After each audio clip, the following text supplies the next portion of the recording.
আমি এম.এ.কে খায়রুল বাশার। আমি আরও বলতে চাই, ত্যাগীদের মূল্যায়ন করতে হবে।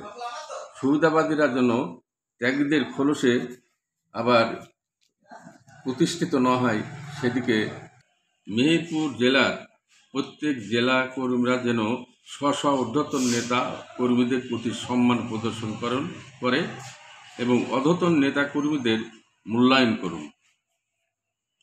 কোনো গ্রুপ নয়, বিএনপি করুন। প্রত্যেক নেতাকর্মী দলের জন্য নিবেদিত প্রাণ। দলের মধ্যে শৃঙ্খলা ফিরিয়ে আনুন। কোনো কর্মীকেও কোনো অসম্মান নয়, সম্মান করুন।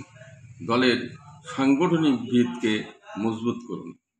দলের ভিতর পছন্দের অপছন্দের লোক থাকতে পারে, কিন্তু যেন সাংঘর্ষিক কিছু না ঘটে সেদিকে খেয়াল রাখতে হবে। একটি দল মানে হচ্ছে একটি পরিবার, কোনো বৈষম্য নয়। একদিন আমরা সকলেই ধানের শীষের নির্বাচন করব, এই কথাগুলো আমাদের স্মরণ রাখতে হবে।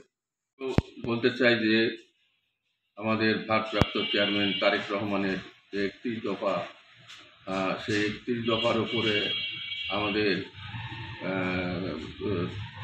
চলতে হবে এবং 31 দফা যাতে জনগণ বুঝতে পারে সে ব্যাপারে তাদেরকেও অবহিত করতে হবে।